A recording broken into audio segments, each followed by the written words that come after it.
Straightforward conversations get the story behind the headlines right here on The Newsmaker.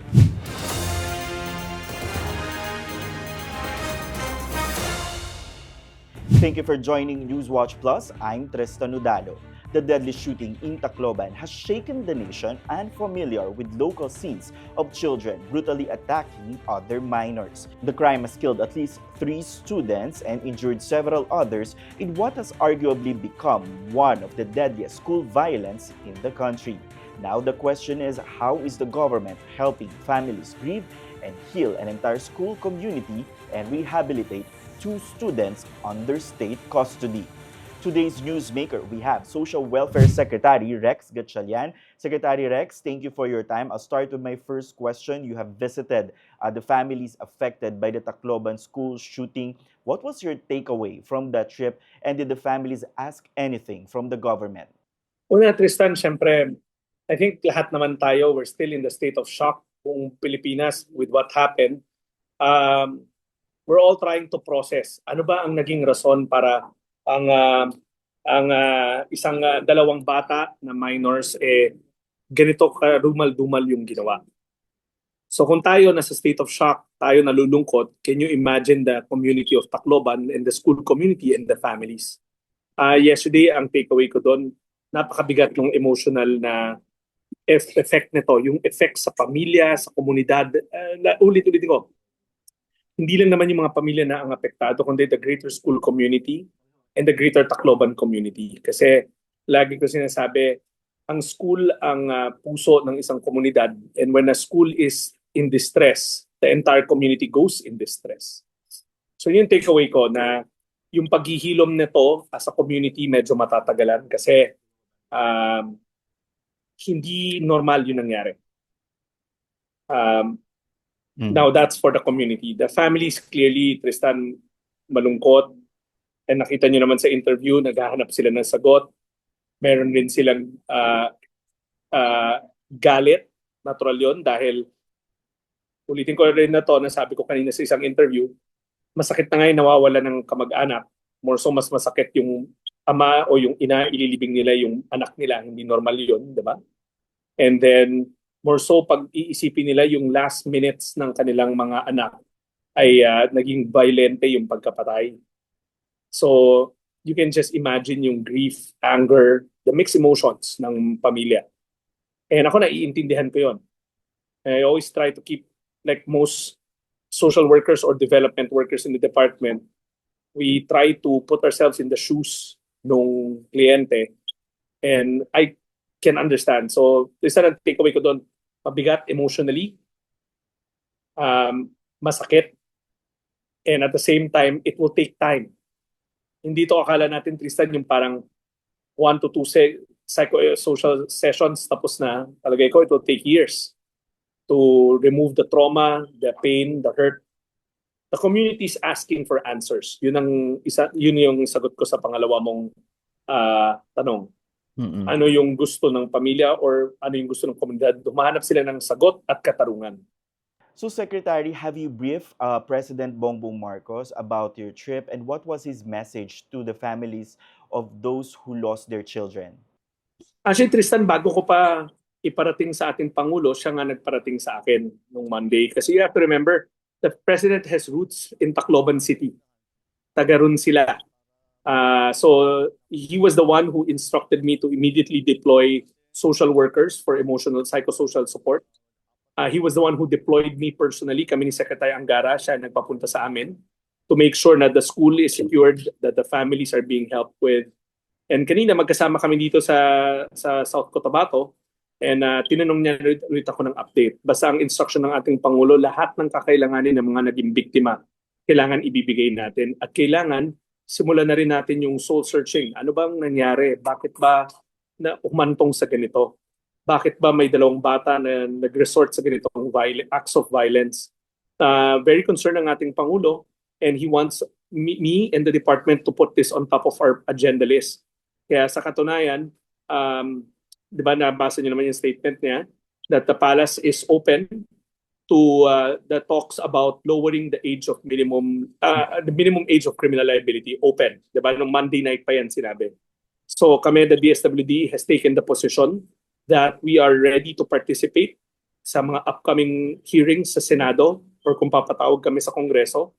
Makikinig kami sa mga subject matter experts and at the same time sa mga naapektuhan, yung mga pamilya. Part nito, in order for us to move forward, kailangan maintindihan natin ano ba ang nangyari, ano ang naging circumstances or risk factors kung bakit itinulak yung mga bata sa ganitong sitwasyon. For the DSWD, what is your official position on this call? Dapat na po bang babaan yung edad ng criminal age of liability or responsibility? Correct. Kaya kung napansin mo, I said subject matter experts. Kailangan natin ng mga child development experts, child psychologists.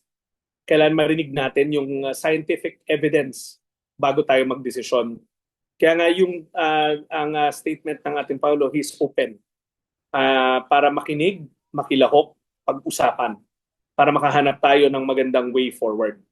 Kami rin, Tristan, I want to point out that the department has always been working with policy experts. Kahapon nung pumunta ako doon, kasama ko yung isang practicing child psychologist, at the same time a fellow in Ateneo School of Psychology, para personally makita rin niya yung needs on the ground.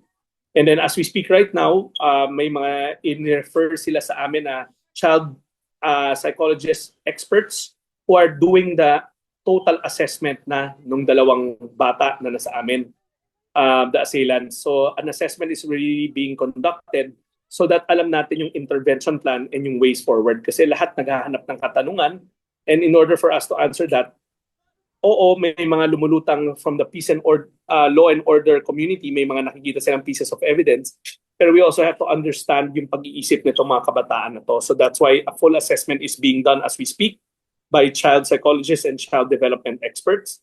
And at the same time, hindi lang yung bata, kundi yung mga social worker namin, ginagamit yung mga assessment tool nila to look at the other dimensions, katulad ng pamilya, paaralan, komunidad. Ano ba yung mga risk factors na nagtulak sa mga dalawang individual na to na gawin yung ginawa nila.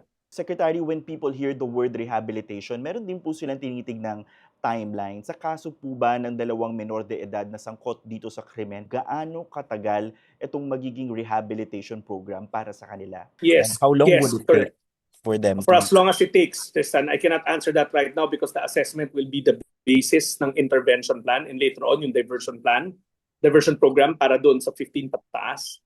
Mahaba tong, when I say mahaba yung proseso ng pag-rehabilitate. Tristan, hindi yan nangyayari overnight. You have to remember yung doon sa batas, minimum of 1 year yung pamamalagi ng minor, yung 14 years old sa Bahay Pag-asa. That's minimum. Mm-hmm. From our experience, tumatagal. In fact, may mga similarly situated cases na tumagal ng years yung pag-rehabilitate and only sa dulo na-realize na kasi may nangyari dito, particularly here in Region 12, di ba? Yung pinag-uusapan nga na kaso nung Magwan case. Apo. Di ba? In the end, yung dalawang bata na kung hindi na-rehabilitate na maayos, ikinulong rin when they reach the age of majority. So, Tristan, marami pa eh. It's too premature to discuss details kasi the assessment is ongoing and the assessment will give us a clearer picture of what's moving forward. But one thing for sure, ang dapat managot ay mananagot and we will do it in the framework ng batas. Mm-mm. So, nasampahan na ng kaso yung 15-year-old and siyempre dahil nasampahan na siya ng kaso, then obviously na-determine na nila na may discernment siya. So, din ngayon, it will now go to the judiciary to move forward. Mm-mm. Pero kami, interventions are being done and then deeper interventions or diversion plans will take place the moment we get our hand on that assessment. Kasi maraming eksperto na makikilahok dito kasi remember, dun sa case ng diversion plan, yung sa mas matanda, yung 15-year-old, hindi naman DSWD lang ang gagawa ng plano, kundi multidisciplinary yun. Lahat ng kailangan na mga eksperto ay huhubog ng plano. Let us help our viewers understand the situation better because iba't iba po ang impormasyong nakikita natin online. No?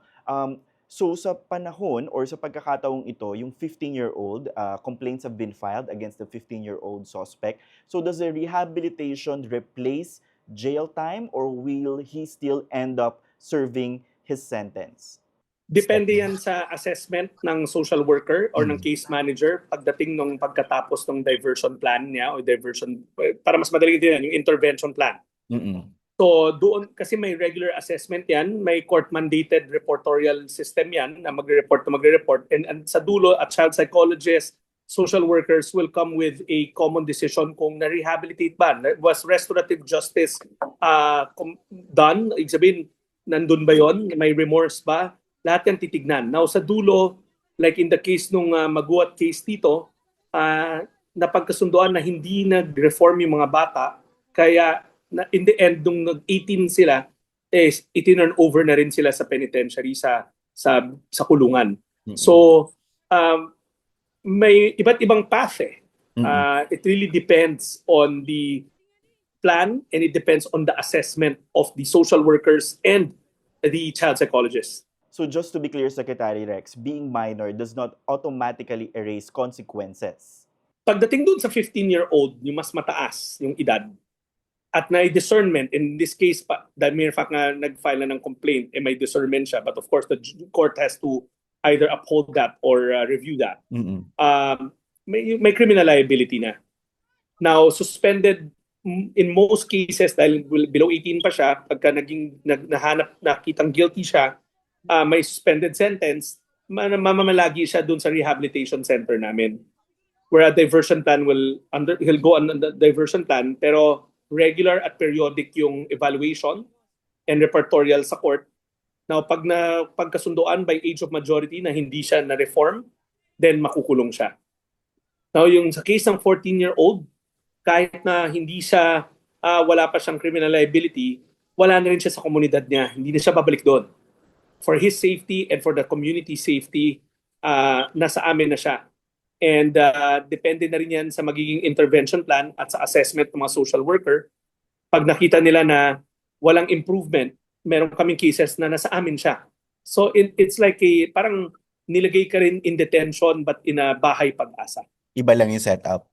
It's a setup that complies with the law at saka sa mga international commitments natin hinggil sa karapatan ng mga bata na nasasangkot sa paglabag sa batas. Okay. So as social Pero welfare... Tristan, I just wanna go back. May liability. Hindi na magiging normal yung mga buhay nila. Hindi na sila wala na sila sa komunidad nila. They're in our custody and they are in our rehabilitation centers. Some Filipinos are struggling to accept that children who committed grave crimes are being treated differently under the law. So paano niyo po maipapaliwanag ito sa mga pamilya ng nawalan ng anak at syempre sa publiko na nagtatanong kung bakit ganito nga ba ang ating batas? Pero ako kasi I would like to look at it na not treating them differently but rather age appropriate yung response. Diba? Kasi Tristan, lagay rin naman natin sa opposite side ng spectrum. Diba? Meron tayong mga kaso na mga matatandang tao naman yung nakakulong at umabot sa certain age at pinalalaya na lang because of humanitarian reasons. Ito hindi humanitarian but rather age appropriate yung paghawak sa kanila.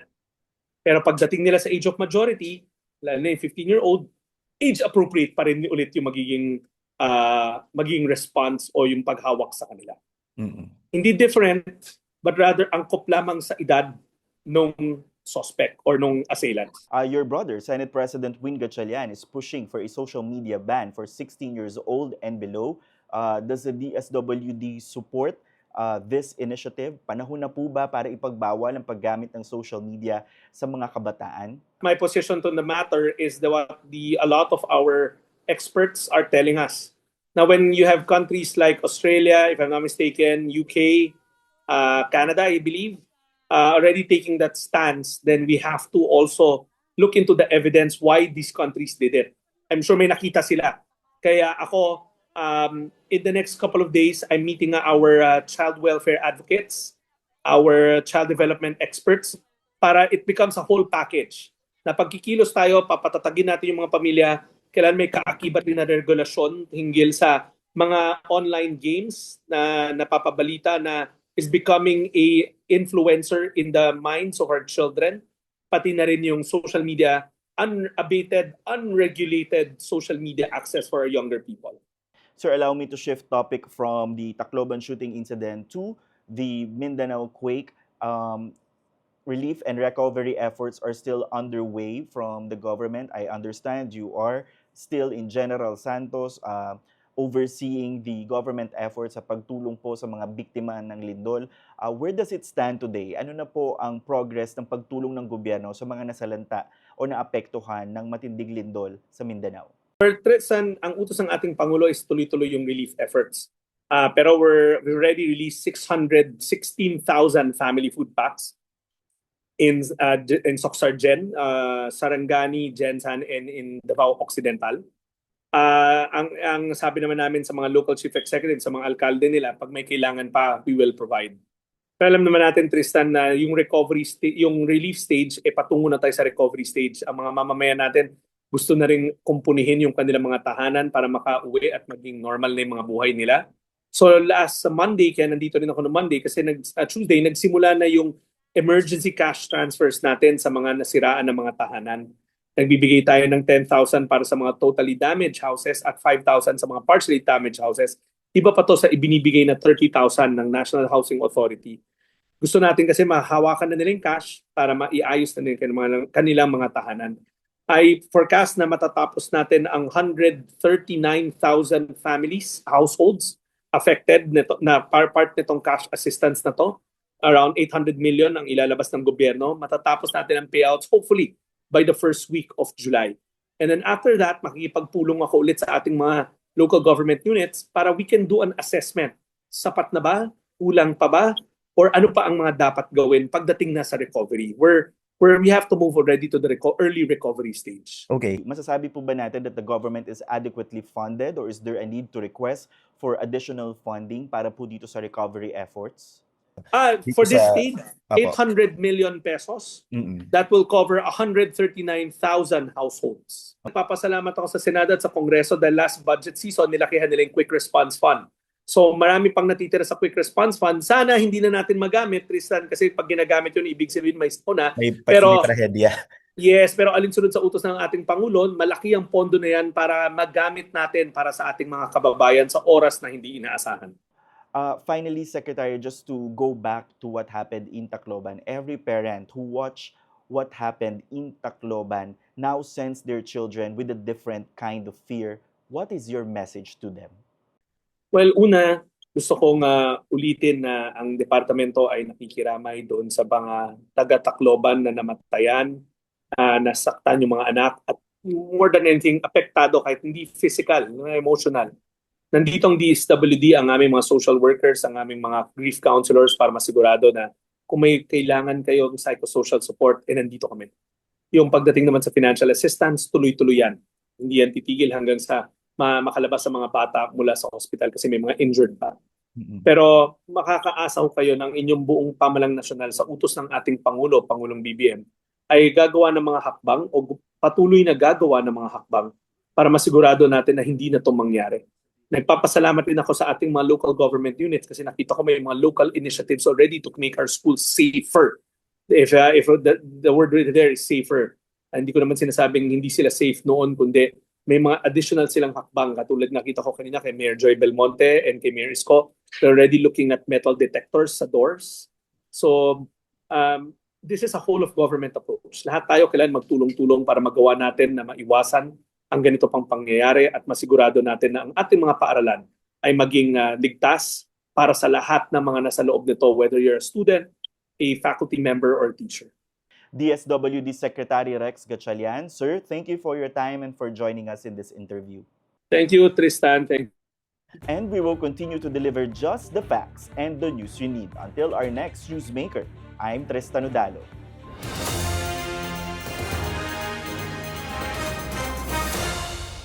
This program is presented to you by Skin Republic, great skin made simple.